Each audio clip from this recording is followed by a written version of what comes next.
Que o Senhor os abençoe ricamente, você e seu lar. Estamos numa série de mensagens, hoje estamos na segunda mensagem, na oração do Pai Nosso. Convido você a abrir sua Bíblia em Mateus, no capítulo 6.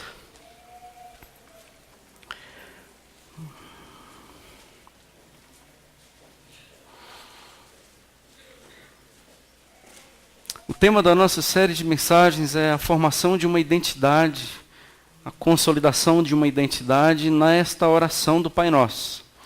Que o que a gente tem entendido, e vamos reforçar isso ainda mais, não poderia ser chamada a oração do discípulo, a oração do servo, a oração do filho. E a gente conhece essa oração como oração do Pai Nosso. E estamos dividindo esta oração em algumas partes, na verdade serão 7 mensagens, então hoje é a segunda, com perspectivas diferentes e, como eu falei, na construção de uma identidade. Domingo passado foi a oração do filho, uma identidade de filho, e hoje a identidade de um súdito, na perspectiva de que ele é o nosso rei. Eu convido você a ler novamente a oração toda, versículo 9 de Mateus 6. Portanto, vós orareis assim: Pai nosso que estás nos céus, santificado seja o teu nome. Venha o teu reino, faça-se a tua vontade, assim na terra como no céu. O pão nosso de cada dia dá-nos hoje, e perdoa-nos as nossas dívidas, assim como nós temos perdoado aos nossos devedores. E não nos deixes cair em tentação, mas livra-nos do mal, pois teu é o reino, o poder e a glória para sempre. Amém. Amém. Convido você a orar mais uma vez. Eu te peço, Senhor, no nome poderoso de Jesus, que o Senhor não me deixe complicar a mensagem. Que esta mensagem seja muito clara aos nossos ouvidos. Que pela tua misericórdia, pela tua graça, pela tua instrumentalidade, que esta palavra ela tenha muito significado para todos nós. Cantamos que tu és um Deus soberano, e na tua soberania o Senhor se importa com a nossa individualidade, com as nossas complexidades. O Senhor se importa com coisas que a gente pensava que o Senhor nem se importaria, mas o Senhor se importa conosco. Obrigado porque diante da tua soberania tu és um Deus tão pessoal, tão presente. Louvamos o Senhor por entendermos também que tu és aquele Deus que possui a cura. E cantamos aqui que isso pode ser simbolizado através de um rio do teu poder, que nada mais é do que a tua presença nesse lugar e em nossas vidas. E agora nos ajude, Senhor, a entender o Senhor como Rei, e principalmente a nossa identidade como súdito. Nós dependemos do Senhor, que tu possas mais uma vez manifestar o teu amor, a tua graça nesse lugar, através da revelação tua, da tua palavra às nossas vidas, no nome de Jesus. Amém. Então, a parte que nós destacamos hoje é apenas uma frase: venha o teu reino.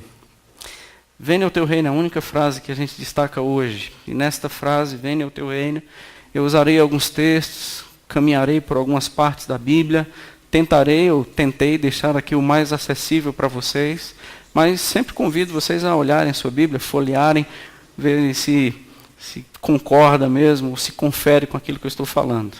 Identidade de um súdito. O que é súdito? Súdito é alguém que está debaixo de algum governo. Por isso a palavra que eu trouxe, a identidade de um súdito, ele está debaixo de algum governo, de alguma autoridade. E a expressão reino na Bíblia tem a palavra em grego, que no Novo Testamento é basileia. E basileia não significa necessariamente um território, mas a palavra reino também significa reinado e autoridade. Então, quando nós ouvimos na Bíblia reino de Deus, ou reino dos céus, nada mais é do que o reinado de Deus sobre, o reinado do Senhor sobre. Então, reino, por isso que algumas versões já constam que não é o reino, mas é o reinado. Então, não é território, não é localizado, não é geográfico, é estado. Então, eu reino sobre. Eu tenho autoridade sobre. É isso que entendemos por reino de Deus e aquilo que o Senhor tem nos instigado a orar E quando nós oramos assim, nós passamos a ser essa pessoa. Venha o teu reino significa reine sobre mim, que o teu governo seja absoluto sobre mim. Então, quando nós olhamos nessa perspectiva, a gente precisa entender algumas coisas sobre o reino de Deus e essa ação do Senhor nas nossas vidas. Em primeiro lugar, o reino de Deus é a mensagem de Jesus. Jesus, ele era a mensagem. Ele era o verbo de Deus que se fez carne. A mensagem incorporada, a mensagem corpórea era Jesus. Mas interessante que Jesus não falava dele. O Senhor falava do reino. A mensagem do Senhor era sobre o reino de Deus. Nós olhamos Lucas, capítulo 4, verso 43, ele, porém, lhes disse: é necessário que eu anuncie o evangelho do reino de Deus também às outras cidades. Por quê, Senhor? Porque eu vim para isso. Eu vim para comunicar, anunciar e proclamar a mensagem do reino. Então, interessante, o Senhor não falou necessariamente dele. O Senhor apontou para um governo que estava chegando ali e ali iniciando. E tem o processo de início, porque em Lucas, se você quiser acompanhar na sua Bíblia, Lucas capítulo 16, verso 16. Vocês não pensavam que eu ia colocar todos os textos aqui no PowerPoint, né? Porque aí ficaria bem mais tranquilo para você. Lucas 16, 16. A lei e os profetas vigoraram até João. Que João? O Batista. A lei e os profetas, eles vigoraram até João. Desde esse tempo, isso é, a partir de João Batista, vem sendo anunciado o evangelho do reino de Deus e todo homem se esforça por entrar nele. O reino de Deus é a mensagem de Jesus. Lei e profetas, isso é, o Antigo Testamento parou em João Batista. O João Batista, ele é o último profeta do Antigo Testamento. O João Batista encerra uma época, uma era, uma vontade do Senhor. A partir de João é chegado o reino de Deus. Como? Em Jesus. Então, quando nós entendemos reino de Deus, por mais que seja um reinado geral, o Senhor reinou e sempre reinará, o Senhor sempre foi e sempre será rei. Mas esse reino que o Senhor está dizendo, o reino sobre nós, é o reino inaugurado e anunciado por Jesus. Então hoje nós não oramos mais para que haja sobre nós um reinado do Antigo Testamento e nem vivemos conforme o Antigo Testamento. Hoje a nossa época, nosso tempo, é um tempo que Deus é o mesmo, mas inaugurou esse tempo em Jesus. Tudo que o Senhor falou, até os profetas falou. Nesses últimos tempos, Hebreus capítulo 1, verso 1 e 2, agora ele nos falou pelo seu Filho. Então nós não temos mais nada para ouvir a não ser Cristo. É o que Paulo falou aos Coríntios. Eu não quero saber mais nada a não ser Cristo e este crucificado. Anúncio do reino de Deus está na pessoa de Jesus. É o que ele falou, é o que ele disse, é o que ele ensinou, mas principalmente quem ele é. Então, Cristo é a revelação exata do Pai. Quem vê a mim, disse o Senhor a Filipe, vê ao Pai. Então, não há revelação mais contundente, mais clara, mais brilhante do reino de Deus do que Cristo. Então, essa foi a mensagem de Jesus. Por isso que a mensagem do Senhor era ofensiva. A mensagem de Jesus, perceba que a mensagem do Senhor ela nunca foi uma mensagem agregadora. O Senhor sempre teve mensagens duras. Aliás, o reino de Deus, nós pegamos as parábolas, tinha uma lógica, tinha um porquê. Eu vou pregar em parábolas para que as pessoas ouçam e não entendam. Mas ele não veio para revelar? Ele veio para revelar. Mas ele veio para revelar àqueles que sempre tiveram ou estariam, ou agora os seus corações estão inclinados a entender as verdades desse reino. O Senhor nunca convenceu corações duros, o Senhor bombardeou. O Senhor nunca quis alcançar meios para chegar a corações endurecidos. O Senhor usava uma mensagem de quebra. O Senhor confrontava. Ele era capaz de chamar as pessoas de hipócritas. Como nós lemos aqui em Mateus capítulo 6. Vocês não sejam igual aos hipócritas, como nós vimos lá no domingo anterior. Antes da oração do Pai Nosso. Mateus 6, verso 5. Mas ele falou e chamou pessoas de filhos do diabo, por exemplo.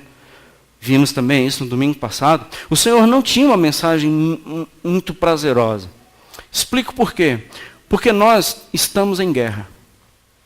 Acredite ou não, o culto, esse momento, quando a mensagem é pregada, existe uma batalha. Existe uma batalha espiritual sendo travada agora. E sabe onde ela fica? Fica no seu coração. Essa batalha não está tão localizada aqui, nas regiões. A batalha espiritual, ela tem um campo definido, seu coração. É lá. Por isso que a mensagem, ela tem que ser a mais ofensiva possível. Eu estou tentando me especializar nisso. Ela tem que ser a mais dura possível.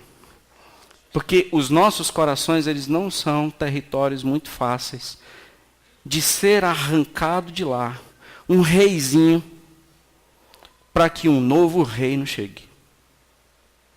Quando nós dizemos, venha o teu reino, significa que o reino anterior tem que ser deportado. Antes de pensarmos, venha o teu reino, nós precisamos entender, o anterior vai sair? O reizinho anterior, o reizinho do orgulho, o reizinho do eu, ele vai ser destronado? Você vai admitir mesmo estar sujeito a um novo governo? Essa era a mensagem de Jesus, o reino de Deus chegou. Por isso que João Batista, ele disse, arrependei-vos, porque é chegado o reino. Então, para que o novo reino chegue, o anterior tem que sair. E só sai por meio de arrependimento de quem eu sou ou na pessoa que eu me tornei. Então, para dizer, venha o teu reino, mais uma vez, não é possível dois reinos no mesmo coração. Joia? Essa era a mensagem do Senhor. Tanto é que João capítulo 16, verso 11, Jesus chama Satanás de príncipe desse mundo. João 16, 11. O príncipe desse mundo já está julgado, mas esse mundo possui um príncipe. Se este mundo possui um príncipe, automaticamente existe um reino diferente desse que nós estamos falando aqui. Em segundo lugar, a visão do Antigo Testamento era muito definida sobre essa beleza do reino de Deus. Convido você a... Aqui já tem o Salmo 103, verso 19. No Antigo Testamento, no Salmo 103, verso 19, diz, nos céus estabeleceu o Senhor o seu trono, e o seu reino domina sobre tudo. Se o Senhor domina sobre tudo, por que eu tenho que dizer, venha o teu reino? Certo? Porque existe um território, o qual ele precisa decidir sobre qual reino ele se submeterá. Isso é arbítrio. Adão, ele decidiu outro tipo de reino. Como fala lá em Filipenses, o ventre é o meu Senhor. O ventre é o meu Deus. O meu próprio ventre. O meu próprio orgulho é o meu Deus. Mas o salmista, ele tinha uma visão muito clara. Deus domina sobre tudo. E eu convido você a ir a Salmos, se você quiser e puder. Salmo 145. Esse texto que está aqui, também uma outra perspectiva muito valiosa sobre a realidade do reino de Deus. Salmo 145, do verso 10 ao 13. Todas as tuas obras te renderão graça, Senhor, e os teus santos te bendirão. Falarão da glória do teu reino e confessarão o teu poder, para que os filhos dos homens se façam notórios os teus poderosos feitos e a glória da majestade do teu reino.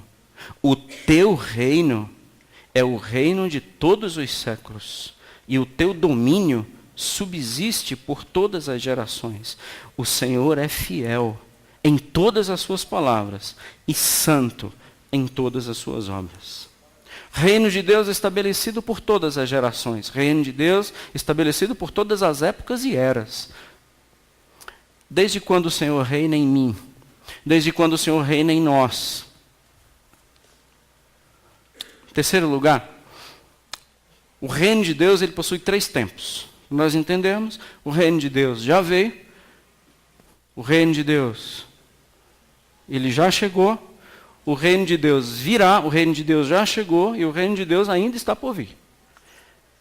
Ficou claro? Claro que não ficou. Por isso que a gente está aqui. Para alguns já entendem, mas o reino de Deus está por vir, o reino de Deus já chegou e o reino de Deus virá. Nessa ideia de virá e estar por vir, foi mais uma confusão minha, por causa dos textos. O reino de Deus virá é aquilo que o Senhor falou lá. O reino de Deus está por vir. Na verdade foi João Batista. Quer ver? Vamos ver lá o texto. O reino de Deus, ele virá. Quer dizer, ainda não. Quem falou isso? A gente entende melhor nas palavras de João Batista, que foi o último profeta do Antigo Testamento. Vamos lá? Acho que está aqui também no PowerPoint, esse texto de Mateus 3, verso 1 e verso 2. Naqueles dias apareceu João Batista pregando no deserto da Judéia e dizia: arrependei-vos, porque está próximo o reino dos céus. Está próximo significa que ele ainda não está. Mas quem dizia isso era o Antigo Testamento. João, como o último profeta do Antigo Testamento, ele anunciava: o reino de Deus está por vir. E como João preparou o caminho para que o Senhor viesse, ele disse: arrependam-se, porque um novo reino está chegando. O reino de Deus está próximo. Erlo Stegen, eu estava vendo a biografia desse homem, ouvindo. Erlo Stegen, ele foi um missionário, não de muitos anos atrás, em Moçambique, África. Ele falou, contando um pouco dele, que ele foi chamado a uma senhora, veio do interior do estado, eu não sei se ele estava em Maputo, e essa senhora veio pedir para que ele expulsasse um demônio da sua filha. Muito parecido com aquele de Marcos 7, onde a filha de uma mulher grega estava possessa. Esse missionário foi, e quando chegou lá encontrou uma jovem, amarrada com arames farpados, e ela estava completamente ensanguentada e em uma situação muito difícil. Aquele missionário orou e não conseguiu expulsar o demônio. Ele voltou para sua casa, abatido, em séria crise espiritual e ministerial, e ele não conseguiu. Ele era um homem que dizia: o reino de Deus chegou aqui, nessa região, mas agora ele não pode testemunhar isso através daquela ação, porque aquela menina ela não conseguiu ser liberta daquele demônio. Por ele. Esse homem começou a entrar em mergulhos cada vez mais profundos por causa da sua crise ministerial e espiritual. Por que os demônios não se submeteram a mim? Essa é a pergunta. E um dia, ele fala que Deus falou ao seu coração, ele disse: até o momento que você não se considerar melhor do que ninguém. Até o momento que você não se considerar melhor do que ninguém porque você é um europeu. Até o dia que você não se considerar melhor do que ninguém porque você fala em outras línguas. Até o dia que você não se considere melhor do que ninguém por causa da cor da sua pele. Então o Senhor falou isso para ele. Ele estava trabalhando numa tribo, europeu, poliglota, branco. Ele se considerava melhores do que aquelas pessoas. Então o que ele entende é: o reino de Deus, ele só chega para quem se arrepende, filho.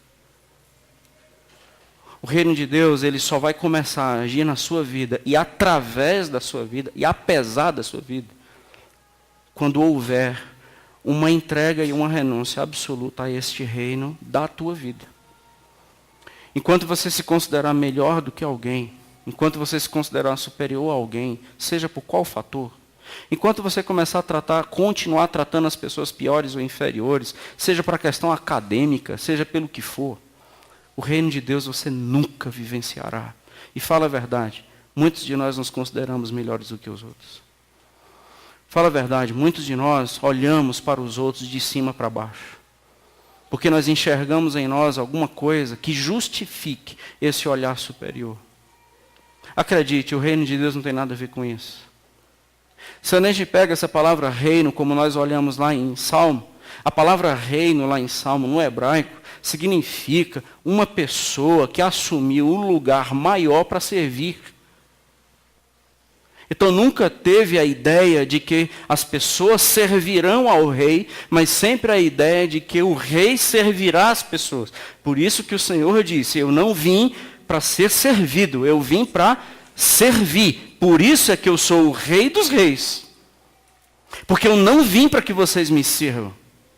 E eu vim para reorganizar o conceito de rei. O rei entende o que o povo precisa e trabalha em favor do povo. Tem tudo a ver com os nossos políticos. Então, quando a gente entende a necessidade da nação, o reino nega a si mesmo o seu conforto e as suas prioridades para que a sua nação, a qual ele reina, usufrua dos melhores recursos que o reino pode dar para eles. Porque, afinal, quem mantém o reino são as próprias pessoas. Então, essa era a ideia de reino.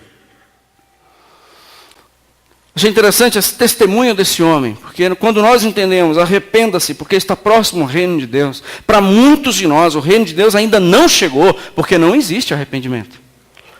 Talvez exista muito conteúdo religioso, mas ainda não arrependimento, porque a gente ainda não concordou com Deus ser o nosso governador. E a gente está querendo tirar demônios de outras pessoas, quando na verdade estruturas malignas ainda fazem parte das nossas vidas. O reino de Deus já chegou. Mateus capítulo 12, verso 28, é outra perspectiva do reino. Enquanto ele virá, agora já chegou. Ainda em Mateus 12, 28, o Senhor diz o seguinte, se porém eu expulso demônios pelo Espírito de Deus, certamente é chegado o reino de Deus sobre vós. Deixa eu contar um segredo. Se o príncipe desse mundo já está julgado, eu vim para testemunhar isso. O Senhor, ele chega nesse diálogo com os discípulos e também com aquelas pessoas que o estavam acusando de expulsar demônios em nome de Belzebu, no caso em nome de Satanás. O Senhor diz e explica e deixa isso muito claro a todos os seus ouvintes. Um reino, ele não pode estar dividido. Eu não posso expulsar Satanás em nome de Satanás. Se eu estou expulsando Satanás, é porque um reino mais forte chegou sobre ele. É igual guerra. Reino que teve suas fraquezas, perdeu para o reino mais forte. Quando o Senhor diz, chegou o reino de Deus, significa que eu expulso o reino anterior, que é o reino das trevas, que é o reino de Satanás e seus demônios, e agora chega um reino superior e com mais autoridade, e eu o expulso, para assumir o meu lugar, para assumir o meu trono, e ele não pode dizer não vou sair, e ele não tem estruturas e forças para se manter, porque o reino de Deus chegou. Então pensa comigo, nós temos pessoas que para elas o reino de Deus ainda está por vir. Porque elas estão num processo de arrependimento. Estão comigo? Para outras pessoas, o reino de Deus já chegou. Porque não existe mais estruturas malignas que os aprisione. O dono do meu coração e o trono do meu coração é ocupado pelo Rei dos Reis. Então não existe mais ações malignas, poderes espirituais do mal que possam ser triunfantes sobre mim. Porque o reino de Deus chegou na minha vida. Porque agora eu sou súdito de um rei que ele é absoluto e plenamente e eternamente soberano. Então eu não temo o que me pode fazer o homem e eu também não temo o que me pode fazer as regiões celestiais do mal. Porque eu estou debaixo de um reino mais que vencedor, que é o reino de Jesus Cristo de Nazaré. Ele veio e disse, eu expulso, porque o reino de Deus chegou sobre vós. Então, para alguns, o reino de Deus ainda está por vir. Para outros, o reino de Deus chegou. E isso Paulo, ele deixa muito claro. Paulo revela isso de uma forma com muita beleza, com muita maestria, na verdade, quando ele fala isso em 1 Coríntios e em Colossenses. Querem ler comigo? Colossenses capítulo 2, versículo 15. Colossenses 2, verso 15. Vamos ler o 14 e 15. Tendo cancelado o escrito de dívida que era contra nós. Colossenses 2, 14. Tendo cancelado o escrito de dívida que era contra nós, e que constava em ordenanças, o qual nos era prejudicial, removeu-o inteiramente, encravando-o na cruz, e despojando os principados e as potestades, publicamente os expôs ao desprezo, triunfando deles na cruz. 1 Coríntios, capítulo 15. Esse texto é muito valioso. Volte umas páginas da sua Bíblia. 1 Coríntios, capítulo 15. Versículo 24 e versículo 26.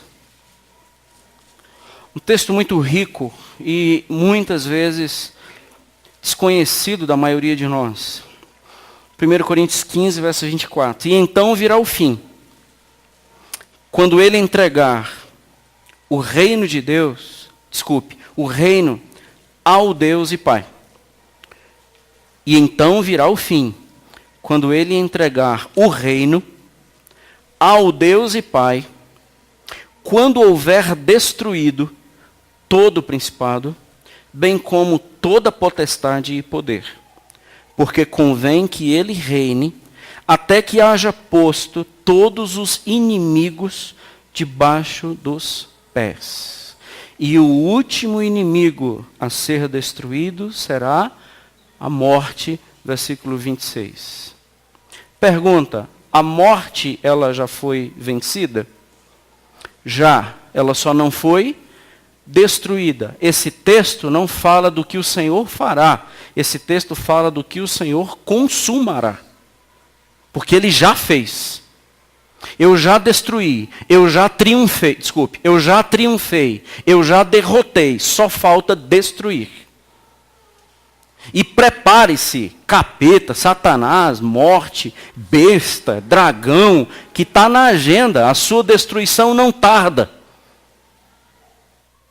Vão ser destruídos. Porque o Rei dos Reis já disse: eu destruirei. E quando eu destruir tudo, eu pegarei o reino que o Pai me confiou e o devolverei como servo fiel. Eis o teu reino, meu Deus e meu Pai. E eu fiz o que era para ser feito. Eu proclamei as virtudes do teu reino e destruí, deportei todos os reinos das trevas e todos os inimigos que poderiam ser contra o teu reino. Então vem, Senhor, e reine sobre nós. Porque toda a vitória e todas as derrotas já aconteceram na cruz.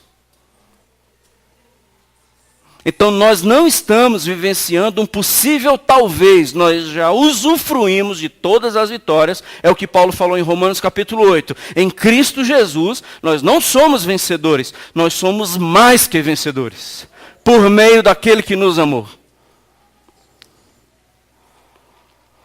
Então, o reino de Deus, ele já chegou. O reino de Deus já está entre vocês.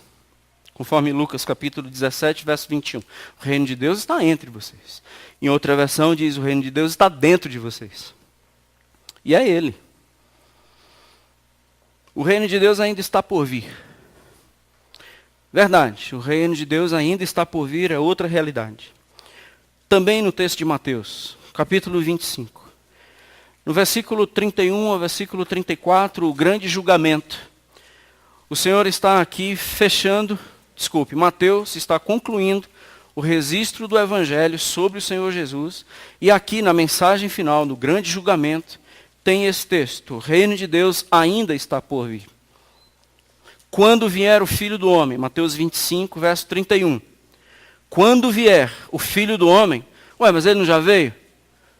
Está falando de quê aqui? Da sua segunda vinda, quando ainda virá. Quando vier o Filho do Homem, na sua majestade, e todos os anjos com ele. Então se assentará no trono da sua glória. Cortei aqui no PowerPoint, mas continuo lendo. E todas as nações serão reunidas em sua presença. E ele separará uns dos outros, como o pastor separa dos cabritos as ovelhas. E porá as ovelhas à sua direita, mas os cabritos à sua esquerda. E dirá o rei aos que estiverem onde? Na direita, que são as suas ovelhas. Dirá o quê? Vinde, benditos de meu Pai, entrai na posse do reino que vos está preparado desde a fundação do mundo. Esse reino sempre foi vencedor, mas esse reino não será de todos. Todos verão a consumação desse reino. Todos. Bodes e cabritos. Todos verão. Toda língua confessará. Todo joelho se dobrará. Todos verão. Agora, somente alguns usufruirão. Somente alguns terão legitimidade para entrar. E quem vai decidir isso? Ele que vai decidir isso. Ele, o rei. Porque ele sabe sobre quem ele reinou. Todos estarão reunidos. E ele começará a separação. E se você continuar lendo o texto, você vai ver quem são as ovelhas, quem são os cabritos. Leia esse texto de joelhos. Deus tem muito a falar conosco. Os da direita, eu tenho algo para dizer para vocês. Vinde, entrai no reino que está preparado para vocês desde a fundação do mundo. O reino de Deus já chegou. O reino de Deus ainda virá. Para alguns, ainda precisa ouvir a mensagem de João Batista. Arrependa-se, para que isso aqui seja uma realidade na sua vida. A identidade de súdito não está, na verdade, num campo conceitual e num campo verbalizado. A identidade de súdito está do lado direito do rei. Ele que diz. Então, para alguns, o reino de Deus está por vir. Isso algumas implicações, portanto. Para outros, o reino de Deus já chegou. E para todos, o reino de Deus será visto plenamente, que é o próximo slide. Tenho 3 textos, irmãos não precisam ler, mas tenho 3 textos aqui que eu gostaria de relembrar aos irmãos. Escute com seu coração. João 3,3 diz: a isto respondeu Jesus: em verdade te digo, que se alguém não nascer de novo, não pode ver o reino de Deus. João 3, versículo 5. Eu li o verso 3, agora o verso 5. Respondeu-lhe Jesus: é verdade o que eu vou lhe dizer. Quem não nascer da água e do Espírito, não pode entrar no reino de Deus. Marcos 10, versículo 15. É verdade o que eu te digo. Quem não receber o reino de Deus como uma criança, de maneira nenhuma entrará nele. O Senhor vem pregando a mensagem do reino, e Ele não deixou escondido, através de um enigma, quem vai entrar. Ele já revelou. E quem tem ouvidos para ouvir, ouça. E o tempo está cada vez mais se abreviando.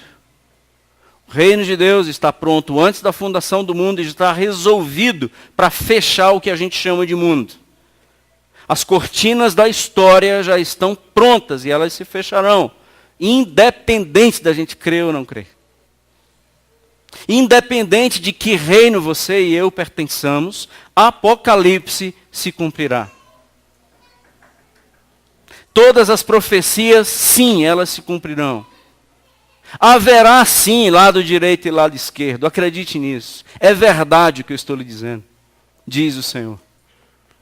É verdade o que eu estou lhe dizendo, que há sim céu e inferno. que há vida eterna sem mim e há vida eterna comigo, no meu reino. Acredite, isso é verdade. Não é isso aqui a realidade. Não há a teologia, não há a doutrina, não existe a verdade do aniquilismo, onde a gente morre, acabou tudo. E também não há a mensagem da reencarnação, isso não é bíblico. Não, só morreremos uma vez, como diz Hebreus, e depois disso o juízo. E vai ser aqui, nesse tempo entre o já e o ainda não, que nós existimos. Já veio e ainda não se consumou, é onde se desenrola a nossa história e o dia de hoje. Está entre o já e o ainda não. A pergunta é, quem reina sobre você e sobre mim? Porque é essa resposta que vai fazer sentido na oração do Pai Nosso. Porque só quem é súdito poderia orar essa oração. Não quem é religioso. Porque essa oração não faz sentido para quem não é filho e para quem não é súdito. Porque se eu não sou filho, eu não posso chamar alguém de pai. Assim como se eu tenho um reino sobre mim e eu não aceito que esse reino saia, eu não posso dizer, venha o teu reino.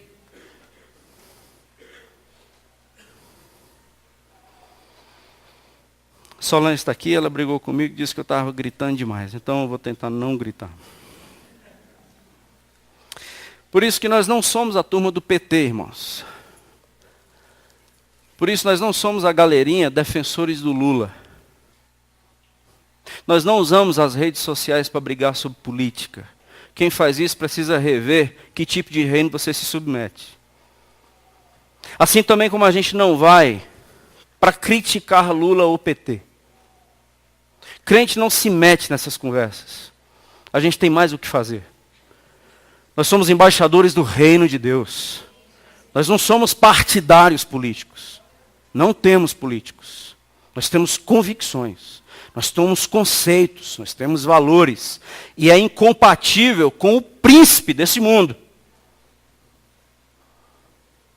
Crente que fica discutindo a favor ou contra partidos políticos precisam rever urgentemente a que reino pertencem.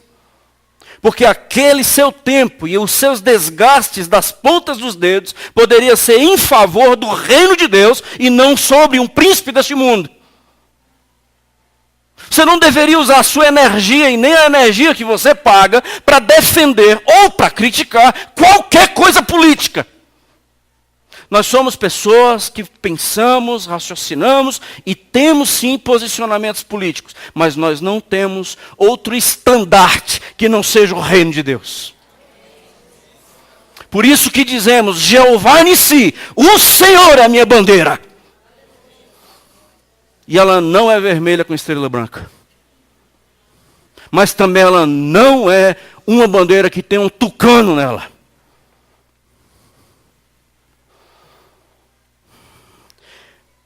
E o que dizer de times de futebol e essa baboseira? Você pertence a qual reino mesmo, filho? Sua bandeira é qual mesmo? Quero encerrar. Convido você a abrir sua Bíblia em 1 Samuel, capítulo 8.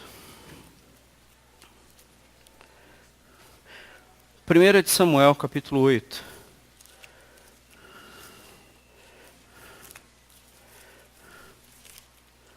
O Senhor, quando eu vi alguns textos,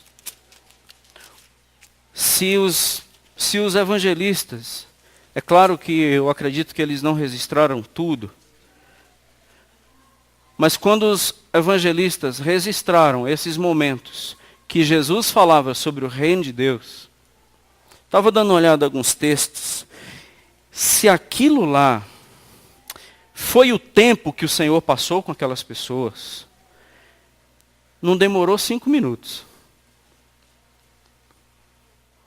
Quando o Senhor anunciava o reino, essas verdades que nós olhamos aqui, se os evangelistas registraram, o que aconteceu de fato, eu acho que aquela situação não teria levado 5, 10 minutos. Se você me perguntar por que você vai terminar tão cedo a mensagem hoje, está com algum problema? Você pode até estar estranhado. Não que as outras não fossem, não que essa seja mais ou menos. É porque o reino de Deus, quando ele é pregado, ele não tem o interesse de convencer. Ele só tem a obrigação de revelar. Agora é contigo. Nós não oferecemos um produto de R$1,99 ruim. Vem para cá. Não, por favor. Como a plaquinha que eu vi na BR indo para Goiânia. Dá uma chance para Jesus, vai. Vai nessa. 1 Samuel 8. Tendo Samuel envelhecido, constituiu seus filhos por juízes sobre Israel. O primogênito chamava-se Joel e o segundo Abias, e foram juízes em Berseba. Porém seus filhos não andaram pelos caminhos dele. Antes se inclinaram à avareza, aceitaram subornos e perverteram o direito. Então os anciãos, todos de Israel, se congregaram e vieram a Samuel a Ramá. E lhe disseram: vê, já estás velho, e os teus filhos não andam pelos teus caminhos. Constitui-nos, pois, agora um rei sobre nós, para que nos governe, como o tem todas as nações. Samuel, hoje você representa esse papel aí de legislador, juiz, profeta. Você já está velho, está morrendo. Os teus filhos não vão te suceder. A liderança do povo está reunida com você, dizendo: nós queremos um rei. Foi isso que aconteceu. Mas nós queremos um rei como tem todas as nações, e que ele nos governe, final do versículo 5. Verso 6. Porém esta palavra não agradou Samuel quando disseram: dá-nos um rei para que nos governe. Então Samuel orou ao Senhor. Disse o Senhor a Samuel: atende a voz do povo em tudo quanto te diz, pois não te rejeitou a ti, mas a mim, para que eu não reine, para eu não reinar sobre ele. Segundo todas as obras que fez desde o dia em que eu tirei do Egito até hoje, pois a mim me deixou e a outros deuses serviu, assim também o faz a ti. Agora, pois, atende a voz, porém adverte-o solenemente, explica-lhe qual será o direito do rei que houver de reinar sobre ele. Aí Samuel chama o povo e diz: gente, beleza, vocês querem um rei igual às outras nações? Ele disse: é isso mesmo. Vocês não querem mais o Senhor como rei sobre a sua vida? Não, a gente não quer não. A gente quer um reino e ter um rei igual às outras nações. Então, o Senhor, veja que Deus é esse, o Senhor, ele vai adverti-los sobre as consequências da sua decisão. Quais são as consequências? Referiu Samuel, verso 10, todas as palavras do Senhor ao povo que lhe pedia um rei. E disse: este será o direito do rei que houver de reinar sobre vós. Primeiro, ele tomará vossos filhos. Primeira coisa que vai comprometer tua família. Ele vai pegar os seus filhos, empregará no serviço dos seus carros e como seus cavaleiros, para que corram diante dele. Seus filhos ficarão exaustos diante desse príncipe. Os porá uns para capitães de 1000, capitães de 50, outros para lavarem os campos e ceifarem as messes, e outros para fabricarem suas armas de guerra e o aparelhamento dos seus carros. Eles vão acabar com a sua família. Tomará também tuas filhas, e elas serão perfumistas, cozinheiras e padeiras. Vão tomar o melhor de você, vão tomar o melhor dos seus recursos, vossas lavouras, das suas vinhas, das vossas olivais, e dará aos seus servidores. As vossas sementeiras, as vossas vinhas dizimará, para dar aos seus oficiais, aos seus servidores. Também tomará os vossos servos, tudo que você conquistou, tudo aquilo que você tem, será desse governo. E as vossas servas também, e os vossos melhores jovens. E os vossos jumentos, e os empregará no seu trabalho. Dizimará o vosso rebanho, e vós lhe serei por servos. Então naquele dia clamareis por causa do vosso rei, que houverdes escolhido. Vamos ler junto o texto, irmãos, no fim. Mas o Senhor não vos ouvirá naquele dia. Porém o povo não atendeu à voz de Samuel e disse, não, mas teremos um rei sobre nós, para que sejamos também como todas as nações. O nosso rei poderá governar-nos, sair diante de nós e fazer as nossas guerras. Então o Senhor disse a Samuel, atende a sua voz e estabelece-lhes um rei. Samuel disse aos filhos de Israel, volte cada um para a sua casa, volte cada um para a sua cidade. Deus vai atender o desejo do seu coração. Ele não vai reinar sobre você. Ele não vai ser seu rei. Porque você decidiu não ser o Senhor, o rei da sua vida. Você decidiu trabalhar para o príncipe deste mundo. Acredite, os seus filhos serão seriamente comprometidos. Seus recursos, sua saúde, seus bens. Eu nunca quis isso para você. Pelo contrário, eu quis que ao redor da mesa a sua família fosse linda. E que você percebesse o valor de uma família em mim. Mas o teu governo é outro. Que assim seja. Eu encerro dizendo que a pior sentença que Deus pode dizer para mim e para você é seja feita a tua vontade. A pior sentença que Deus pode dizer para nós, vai ser feito o que você quer. Porque você quer um outro governo. Que seja. Por isso que você está sem vida, por isso que você está exausto, por isso que você está morto de cansado, por isso que você não sabe mais nem onde é que fica Deus, porque você está debaixo de um governo diferente. Você não tem vida. Você pensa mesmo seriamente em por que continuar vivendo. Isso é o que faz o governo da turma da esquerda, não fazendo alusão. Mas o governo da galera da esquerda é assim. O governo das ovelhas. Esse que Mateus 25 está dizendo, esse aqui. Eles viveram entre o já e o ainda não, debaixo de um governo de vida e vida em abundância. Os cabritos, que só me conheceram de ouvir falar, eles vão perceber o quão perderam. E por isso que a única coisa que marcará a sua vida eterna é choro e ranger de dentes. E eu alertei vocês sobre isso, mas vocês nunca quiseram ouvir. A vida debaixo do meu reino é uma vida bem diferente. Escolham a quem nós chamaremos de rei. Se é o Senhor, ou se são os outros príncipes. Tem uma música interessante que eu ouvi, música para criança, para adolescente.